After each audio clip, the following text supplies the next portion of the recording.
병원에서도 잘 말해주지 않는 이야기가 있습니다. 요양시설 입소 전에 꼭 챙겨야 할 5가지 비밀이죠. 끝까지 보셔야만 가족의 평생 후회를 막을 수 있어요. 저는 오늘 여러분께 진짜 중요한 이야기를 들려드리려고 합니다. 많은 분들이 요양시설 입소를 준비하면서 놓치는 부분들이 있거든요. 의료 지원 수준은 어떤지, 하루 생활은 어떻게 돌아가는지, 정서적 관리는 제대로 되는지 말이죠. 사실 요양시설 선택은 단순히 시설만 고르는 게 아닙니다. 앞으로의 삶의 질이 달라지는 중대한 결정이에요. 그런데 많은 가족분들이 급하게 결정하다가 나중에 후회하는 경우를 정말 많이 봤습니다. 비용 구조는 투명한가요? 예상치 못한 추가 비용이 나중에 튀어나오진 않을까요? 입소 후 또 적응은 잘 될까요? 이런 고민들이 머릿속을 가득 채우죠. 그래서 오늘은 실제 사례를 바탕으로 핵심만 콕콕 집어드리겠습니다. 의료진은 상주하는지, 응급 상황에는 어떻게 대응하는지부터 시작할 거예요. 하루 일과는 어떻게 구성되는지, 개인의 자유는 얼마나 보장되는지도 살펴보죠. 여러분이 가장 궁금해하는 부분도 있을 겁니다. 정말 요양시설에 가면 답답하기만 할까요? 자유가 전혀 없어지는 건 아닐까요? 이런 통념들도 오늘 하나하나 짚어보겠습니다. 실제로 한 어르신의 사연을 들려드릴 건데요. 처음엔 정말 힘들어 하셨어요. 식사도 입에 맞지 않고 낯선 환경에 우울감까지 찾아왔죠. 하지만 놀라운 반전이 있었습니다. 작은 변화 하나가 모든 걸 바꿔놨거든요. 그 비밀은 영상 중반부에서 공개하겠습니다. 여러분도 충분히 적용할 수 있는 방법이에요. 마지막에는 특별히 준비한 적응 체크리스트를 드릴 겁니다. 이것만 메모하셔도 입소 준비가 훨씬 수월해질 거예요. 꼭 끝까지 봐주세요. 국내 연구 결과를 보면 요양시설 선택 시 정보 부족으로 어려움을 겪는 가족이 절반 이상이라고 합니다. 그만큼 제대로 된 정보가 필요하다는 뜻이죠. 오늘 영상은 약 20분 정도 됩니다. 하지만 이 20분이 여러분과 가족의 앞으로 몇 년을 바꿀 수 있어요. 시간 투자 대비 가장 값진 정보가 될 겁니다. 그럼 지금부터 본격적으로 시작해 볼까요? 먼저 요양시설의 실제 하루 일과가 어떻게 돌아가는지부터 살펴보겠습니다. 아침에 눈을 뜨는 순간부터 저녁에 잠들 때까지 말이죠. 요양시설의 하루는 어떻게 시작될까요? 대부분의 시설은 아침 7시에서 7시 반 사이에 기상합니다. 간호사나 요양보호사가 방문해서 건강 상태를 체크하죠. 혈압 측정부터 시작합니다. 체온도 재고요. 전날 밤 숙면을 취했는지 물어봐요. 복용해야 할 약이 있으면 이때 챙겨드리죠. 8시가 되면 아침 식사 시간입니다. 식당으로 이동하는 분도 계시고 거동이 불편하신 분은 방에서 드세요. 메뉴는 시설마다 다르지만 죽이나 부드러운 반찬 위주로 나옵니다. 식사 후에는 개인 시간이에요. 방에서 쉬거나 텔레비전을 보기도 하죠. 화장실도 다녀오고요. 간호사가 다시 한번 상태를 확인하러 옵니다. 10시쯤 되면 공동 활동 시간이 시작돼요. 간단한 스트레칭이나 체조를 함께 하죠. 몸을 움직이는 게 건강에 얼마나 중요한지 아시잖아요. 어떤 시설은 미술 활동을 하기도 합니다. 색칠하기나 종이접기처럼 손을 쓰는 활동이죠. 머리도 쓰고 손가락도 움직여서 일석이조예요. 음악 감상 프로그램도 인기가 많습니다. 옛날 노래를 들으면서 추억에 잠기시는 분들이 많거든요. 함께 노래를 부르기도 하죠. 정오가 되면 점심 식사입니다. 아침보다는 메뉴가 다양해요. 국물 요리와 반찬 서너 가지가 나오죠. 식사량도 체크합니다. 오후 1시부터 3시까지는 휴식 시간이에요. 낮잠을 주무시는 분들이 많습니다. 나이가 드시면 피로가 쉽게 오니까요. 3시쯤 간식 시간이 있어요. 과일이나 떡, 빵 같은 게 나오죠. 수분 섭취도 꼭 챙깁니다. 물이나 차를 자주 권해드려요. 오후 4시부터는 또 다른 활동 시간입니다. 산책을 나가기도 하고요. 날씨가 좋으면 정원을 걷는 거죠. 햇볕을 쬐는 것도 건강에 좋습니다. 실내에서는 가벼운 게임이나 퍼즐을 하기도 해요. 치매 예방에도 도움이 되고요. 다른 어르신들과 대화하는 시간도 가집니다. 저녁 6시에는 저녁 식사예요. 하루 3끼 중에서 가장 든든하게 드시죠. 식사 후에는 천천히 소화시키는 시간을 가져요. 7시 이후에는 개인 시간이 많습니다. 가족과 통화하기도 하고요. 텔레비전 시청하시는 분도 계시죠. 일기를 쓰시는 분도 있어요. 9시쯤 되면 취침 준비에 들어갑니다. 세면하고 잠옷으로 갈아입죠. 밤에 드실 약이 있으면 이때 챙겨요. 10시면 대부분 취침하십니다. 간호사가 마지막으로 순회하면서 이불을 덮어드리고요. 밤새 불편한 게 없는지 확인하죠. 국내 연구에 따르면 요양시설 거주자의 70% 이상이 규칙적인 루틴이 건강에 긍정적 영향을 미쳤다고 합니다. 정해진 시간에 일어나고 식사하고 활동하는 게 생각보다 중요해요. 여러분이라면 이런 루틴이 익숙할까요? 아니면 낯설까요? 사실 처음에는 누구나 적응 기간이 필요합니다. 하지만 시간이 지나면 자연스러워지죠. 요양시설에 대한 잘못된 통념을 깨고 실제로는 어떤지 설명해야 합니다. 감정 점수 1.0이고 1600자를 채워야 합니다. 요양시설에 가면 자유가 없어진다고 생각하시나요? 무조건 답답하고 갇혀 지내야 한다고 믿으시나요? 사실은 전혀 그렇지 않습니다. 많은 분들이 요양시설에 대해 오해하고 계세요. 옛날 이미지가 아직도 남아있는 거죠. 하지만 최근 시설들은 완전히 달라졌습니다. 먼저 개인의 선택권을 존중합니다. 아침에 일어나는 시간도 어느 정도 조절 가능해요. 물론 식사 시간은 정해져 있지만 강제는 아니죠. 활동 프로그램도 선택할 수 있습니다. 참여하고 싶지 않으면 안 해도 돼요. 방에서 쉬고 싶으면 쉴 수 있죠. 억지로 끌고 나가지 않습니다. 요즘 시설들은 개인 맞춤 프로그램을 많이 운영해요. 한 분 한 분의 취향과 건강 상태를 고려하죠. 어떤 분은 그림 그리기를 좋아하고 어떤 분은 노래를 좋아하잖아요. 외출도 가능한 곳이 많습니다. 가족과 함께 나갈 수 있어요. 산책이나 병원 진료도 자유롭게 다녀오죠. 물론 안전을 위해 사전에 알려야 하지만요. 연애 제한도 예전만큼 엄격하지 않아요. 정해진 시간 내에 가족이 방문할 수 있습니다. 코로나 같은 특수 상황이 아니면 말이죠. 개인 물품도 자유롭게 가져올 수 있어요. 좋아하는 사진이나 소품을 방에 둘 수 있죠. 자기만의 공간을 꾸밀 수 있습니다. 옷도 본인이 입고 싶은 걸 입어요. 획일적인 옷을 강요하지 않습니다. 개성을 존중하는 거죠. 휴대폰 사용도 자유롭습니다. 가족과 통화하고 싶을 때 언제든 할 수 있어요. 요즘은 화상통화도 많이 하시죠. 간식도 자유롭게 드실 수 있어요. 물론 건강에 해로운 건 제한하지만요. 당뇨가 있으시면 단 음식은 조심해야 하니까요. 국제보고에 따르면 입소자의 60% 이상이 활동 참여 후 만족감이 높았다고 답했습니다. 생각보다 훨씬 긍정적이죠. 프로그램이 다양해진 것도 큰 변화예요. 미술 치료, 음악 치료, 원예 치료 같은 전문 프로그램이 있습니다. 단순히 시간을 때우는 게 아니에요. 어떤 시설은 반려동물과 함께 할 수 있는 프로그램도 있어요. 강아지나 고양이를 쓰다듬으면서 힐링하는 거죠. 정서적으로 큰 도움이 됩니다. 요리 활동도 있습니다. 간단한 요리를 함께 만들어 보는 거예요. 손도 쓰고 머리도 쓰니까 일석이조죠. 종교 활동도 보장됩니다. 예배나 법회에 참석할 수 있어요. 신앙생활을 계속할 수 있는 거죠. 도서관이나 독서실이 있는 곳도 많아요. 책 읽기를 좋아하시는 분들을 위해서죠. 조용히 혼자만의 시간을 가질 수 있습니다. 영화 상영회도 합니다. 큰 화면으로 함께 영화를 보는 거예요. 팝콘도 나눠 먹고요. 극장 분위기를 느낄 수 있죠. 생일 파티도 열어드립니다. 케이크를 자르고 노래도 부르죠. 특별한 날을 함께 축하해드리는 겁니다. 계절 행사도 풍성해요. 봄에는 꽃 구경, 여름에는 물놀이, 가을에는 단풍 구경, 겨울에는 눈사람 만들기 같은 거죠.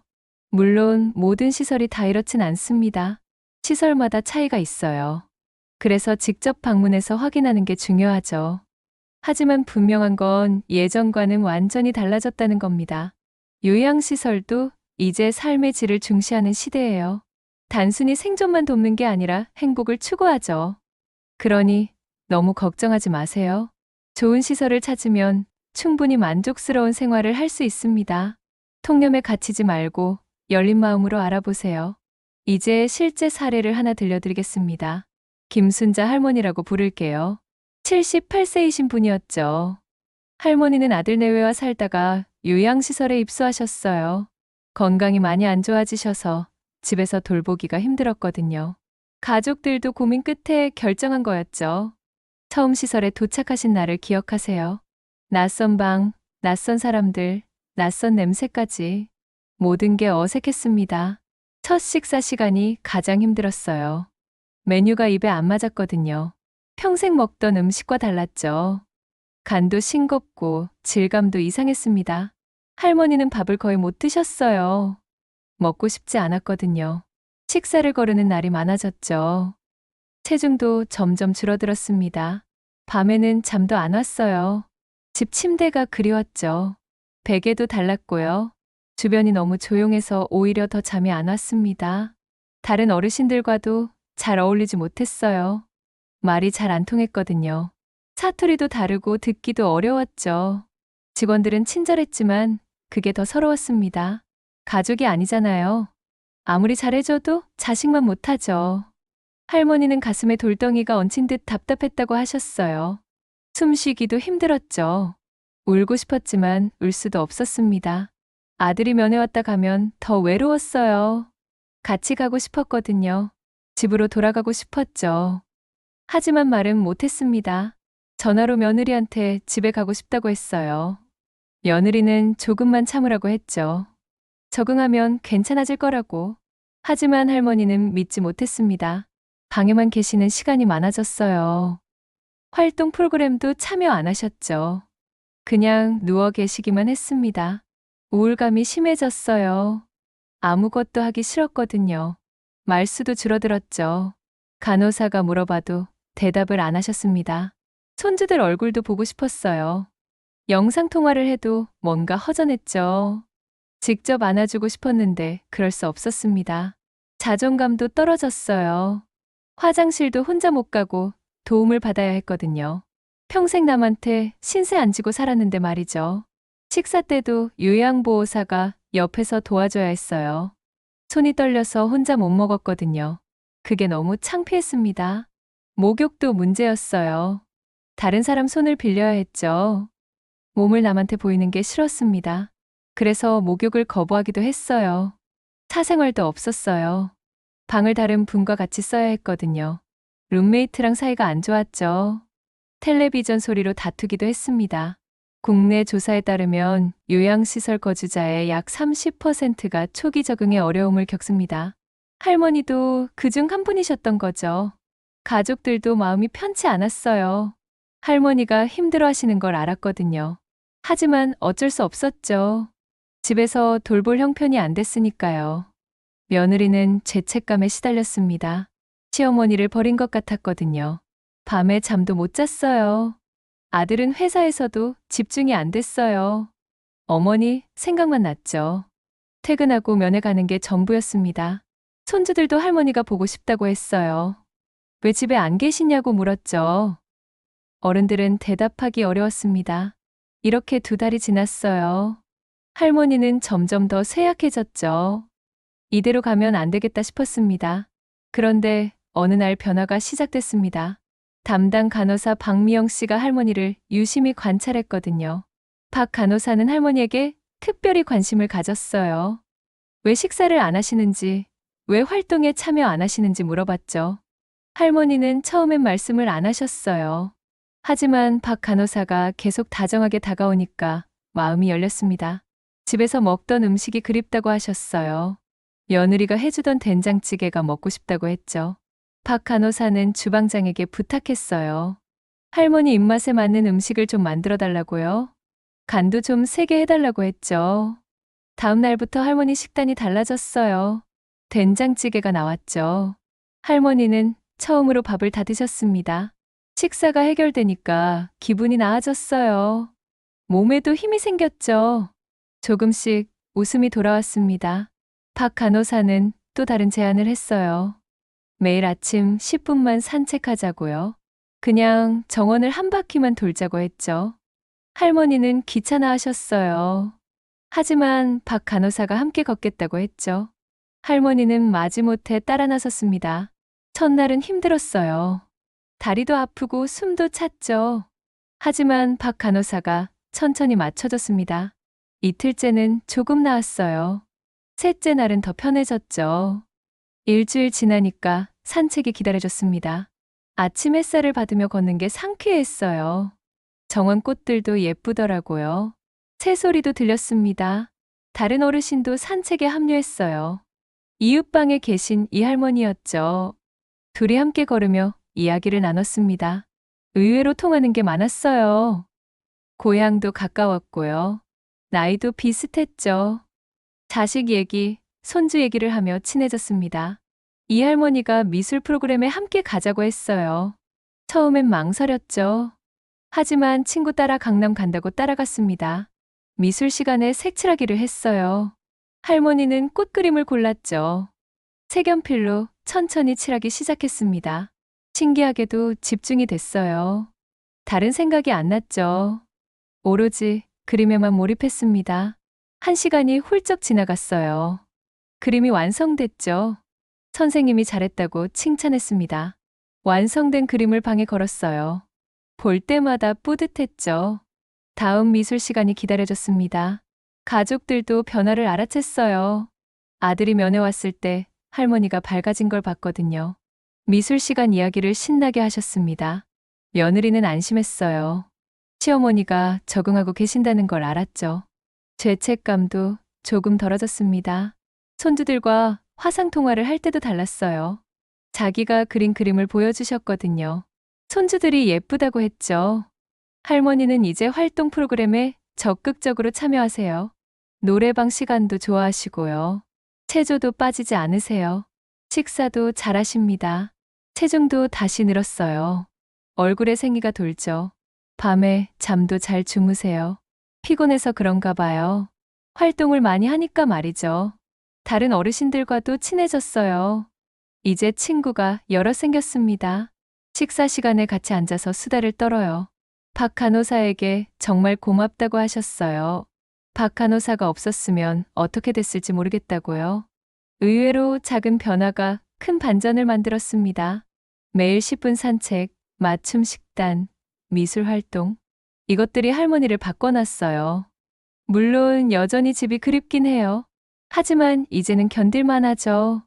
여기서도 나름의 삶이 있으니까요.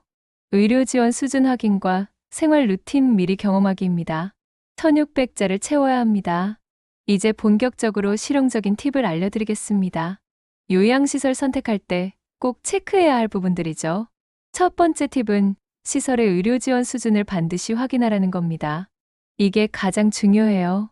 의료 접근성이 건강 유지의 가장 큰 변수거든요. 갑자기 아프면 어떻게 대응하느냐가 생명과 직결되죠. 먼저 간호사가 상주하는지 확인하세요. 24시간 상주가 가장 좋습니다.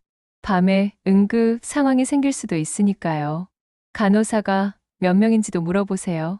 입소자 대비 간호사 수가 적절한지 계산해 봐야 해요. 너무 적으면 제대로 된 돌봄이 어렵죠.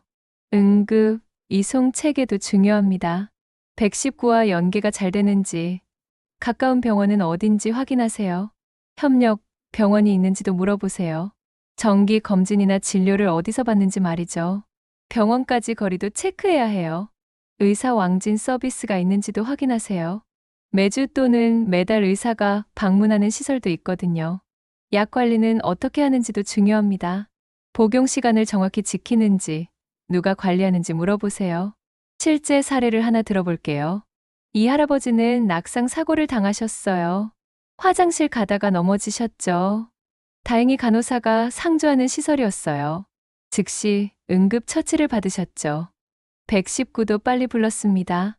병원까지 5분 거리였어요. 빠르게 이송됐죠. 골절 수술을 받으셨는데 회복이 빨랐습니다. 만약 간호사가 없었다면 어땠을까요? 발견이 늦어졌을 겁니다.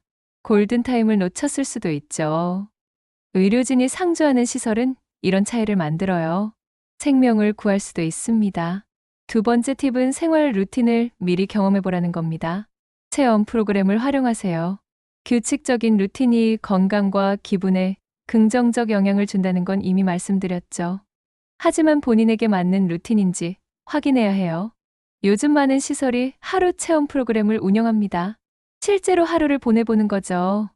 아침에 가서 저녁에 나오는 겁니다. 식사도 같이 하고 프로그램도 참여해봐요.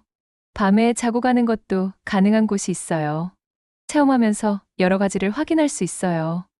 식사는 입에 맞는지, 침대는 편한지, 화장실은 사용하기 편한지 말이죠.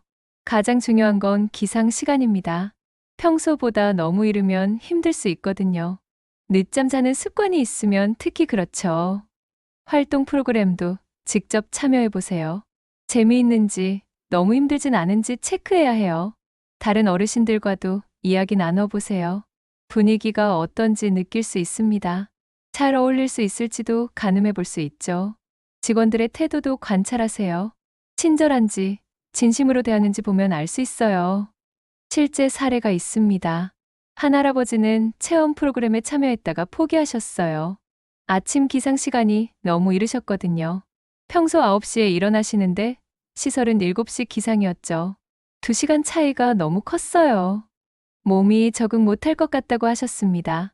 다행히 미리 알았으니 다른 시설을 찾아보실 수 있었죠. 조금 더 자유로운 곳을 선택하셨어요. 체험 프로그램이 없으면 어땠을까요? 입소 후에야 문제를 알았을 겁니다. 그럼 적응이 더 어려웠겠죠. 개인 취향도 중요합니다. 어떤 분은 조용한 걸 좋아하세요. 어떤 분은 북적북적한 게 좋죠. 음식 취향도 다릅니다. 짜게 드시는 분, 싱겁게 드시는 분 있잖아요. 미리 확인해야 해요. 주의할 점이 있습니다. 체험 프로그램은 보통 시설의 좋은 면만 보여줘요. 실제와 다를 수 있죠. 그래서 예고 없이 방문하는 것도 좋습니다. 평소 모습을 볼 수 있거든요. 여러 시설을 비교해 보는 것도 중요해요. 한 곳만 보면 판단이 어렵습니다. 최소 3곳은 둘러보세요. 세 번째 팁은 정서와 취미 프로그램을 확인하라는 겁니다. 이게 생각보다 정말 중요해요. 우울감 예방에 사회적 교류가 핵심이거든요. 사람은 혼자 살 수 없잖아요. 특히 나이 드신 분들은 더 그렇죠. 요양시설에서 가장 큰 적이 뭔지 아세요? 바로 무료함과 외로움입니다. 이게 우울증으로 이어지죠. 그래서 다양한 프로그램이 있는지 확인해야 해요. 미술 치료, 음악 치료, 원예 치료 같은 전문 프로그램 말이죠. 미술 프로그램은 어떤 게 있나요? 그림 그리기, 색칠하기, 만들기 등이 있어요. 손을 쓰면서 머리도 쓰는 거죠. 음악 프로그램도 중요합니다. 노래 부르기, 악기 연주, 음악 감상 같은 거요. 옛날 노래를 들으면 기분이 좋아지거든요. 운동 프로그램은 필수예요. 스트레칭, 걷기, 가벼운 체조 정도는 있어야 해요. 몸을 움직여야 건강하니까요. 원예 프로그램도 인기가 많습니다. 식물을 키우는 거죠. 꽃에 물 주고 화분 가꾸는 게 생각보다 재미있어요. 개인 프로그램도 있으면 좋아요. 윷놀이, 화투, 바둑, 장기 같은 전통 놀이 말이죠. 머리 쓰는데 도움이 됩니다. 요리 프로그램도 있는 곳이 있어요. 간단한 음식을 함께 만들어 보는 거죠. 옛날 생각도 나고 재미도 있습니다. 프로그램의 다양성만큼 정기성도 체크하세요. 일주일에 몇 번 하는지, 매일 하는지 물어봐야 해요. 가끔 하는 건 의미가 없어요. 최소한 주 2회는 해야 효과가 있습니다. 참여율도 확인하세요. 프로그램이 있어도 참여하는 사람이 없으면 무슨 소용이에요? 실제 사례를 들려드릴게요. 박할머니는 불면증이 심하셨어요. 밤새 뒤척이셨죠. 미술 치료 프로그램에 참여하신 후 변화가 생겼습니다. 집중하면서 마음이 편해지셨거든요. 매주 2번 미술 시간이 있었어요. 할머니는 한 번도 안 빠지고 참여하셨죠. 그림을 그리는 동안은 걱정도 잊어버렸어요. 오로지 그림에만 집중하셨습니다. 밤에 잠도 잘 오기 시작했어요. 낮에 활동을 해서 피곤했거든요. 자연스럽게 잠이 들었죠. 3달 후에는 불면증이 거의 사라졌습니다. 약도 줄일 수 있었어요. 미술 치료가 없었다면 어땠을까요? 계속 약에 의존했을 겁니다. 건강도 더 나빠졌겠죠. 네 번째 팁은 비용 구조의 투명성을 확인하라는 겁니다. 돈 문제는 정말 민감하잖아요. 불필요한 추가 비용이 가족 갈등으로 이어지는 경우가 많아요. 미리 확실히 알아둬야 합니다. 월 기본 요금이 얼마인지 먼저 물어보세요. 이게 가장 기본이죠. 그런데 기본 요금에 뭐가 포함되는지 확인해야 해요. 식사비는 들어가나요? 간식비는요? 세탁비는 별도인가요? 선택 서비스 항목도 체크하세요. 물리치료나 특별 간호 같은 건 추가 비용일 수 있어요. 약값은 어떻게 되나요? 기본에 포함인지 별도인지 물어봐야 해요. 외출이나 외박할 때 비용은 어떻게 되나요? 차량 이용료가 있는지도 확인하세요. 계약서를 꼼꼼히 읽어보세요. 작은 글씨로 적힌 부분까지 다 봐야 해요. 이해 안 되는 부분은 꼭 물어보세요. 대충 넘어가면 나중에 문제가 됩니다. 실제로 이런 일이 있었어요. 한 가족이 계약할 때 간식비가 별도인 줄 몰랐거든요. 한 달 후 청구서를 받고 깜짝 놀랐습니다. 간식비가 10만 원이나 나왔어요. 세탁비도 따로 청구됐죠. 이것저것 합치니 예상보다 30만 원이 더 나왔습니다. 가족들은 불만을 제기했어요. 하지만 계약서에 다 적혀 있었죠. 자기들이 안 읽은 거였어요. 이런 문제로 시설과 마찰이 생겼습니다. 신뢰도 깨졌고요. 결국 다른 시설로 옮겼어요. 미리 확인했다면 이런 일은 없었을 겁니다. 투명한 비용 구조를 가진 곳을 선택했겠죠. 여러 시설의 비용을 비교해 보세요. 비슷한 수준인데 가격이 너무 차이 나면 의심해 봐야 해요. 너무 싸면 서비스가 부실할 수 있어요. 너무 비싸면 불필요한 비용이 포함됐을 수 있고요. 적정 가격이 중요합니다. 가성비를 따져보세요. 마지막 5번째 팁입니다. 가족과의 연결 루트를 확보하라는 거예요. 정기적인 가족 교류가 정서 안정에 정말 중요하거든요. 아무리 시설이 좋아도 가족을 대신할 순 없죠. 화상 통화가 가능한지 확인하세요. 요즘은 필수예요. 얼굴 보면서 이야기하는 게 전화보다 훨씬 좋잖아요. 방에 와이파이가 되나요? 스마트폰이나 태블릿을 쓸 수 있는지 물어보세요. 화상통화 도움 서비스가 있는지도 체크해야 해요. 어르신들은 기계 다루기 어려우시거든요. 직원이 도와주는 시스템이 있으면 좋죠. 주말 방문은 자유로운가요? 시간 제한은 없나요? 연애 규정을 꼭 확인하세요. 가족 식사가 가능한지도 물어보세요. 함께 밥을 먹을 수 있는 공간이 있는지 말이죠. 외출이나 외박은 어떻게 되나요? 명절이나 생일에 집에 다녀올 수 있는지 체크하세요. 행사에 가족이 참여할 수 있나요? 생일 파티나 운동회 같은 행사 말이죠. 주의할 점도 있어요. 면회 제한 규정을 확인해야 해요. 코로나 같은 감염병 상황에 어떻게 되는지 말이죠. 실제 사례를 하나 더 들어볼게요. 최할머니는 손주들을 무척 그리워하셨어요. 시설에서 화상통화 서비스를 지원했습니다. 일주일에 2번 손주들과 통화하셨죠. 손주들이 학교 다녀온 이야기를 해줬어요. 그림도 그려서 보여줬죠. 할머니는 너무 행복해 하셨습니다. 주말에는 아들 가족이 방문했어요. 함께 식사도 하고 산책도 했죠. 이렇게 가족과 꾸준히 교류하니까 우울감이 크게 줄어들었습니다. 외롭지 않았거든요. 만약 가족 연결이 안 됐다면 어땠을까요? 할머니는 훨씬 더 힘들었을 겁니다. 자, 이제 정리해 볼까요? 오늘 알려드린 5가지 팁을 다시 한번 짚어드릴게요. 첫째, 의료 지원 수준을 확인하세요. 간호사 상주 여부와 응급 이송 체계를 체크하세요. 둘째, 생활 루틴을 미리 경험하세요. 체험 프로그램을 활용해서 본인에게 맞는지 확인하세요. 셋째, 정서와 취미 프로그램을 확인하세요. 다양하고 정기적인 프로그램이 있는지 봐야 해요. 넷째, 비용 구조의 투명성을 확인하세요. 추가 비용 항목을 꼼꼼히 체크하세요. 다섯째, 가족과의 연결 루트를 확보하세요. 화상통화와 면회가 자유로운지 확인하세요. 이 5가지만 꼭 챙기세요. 그러면 적응 속도가 훨씬 빨라집니다. 체크리스트를 드릴게요. 메모해 두시면 좋아요. 의료 지원 수준 확인했나요? 생활 루틴 체험했나요? 정서 취미 프로그램 확인했나요?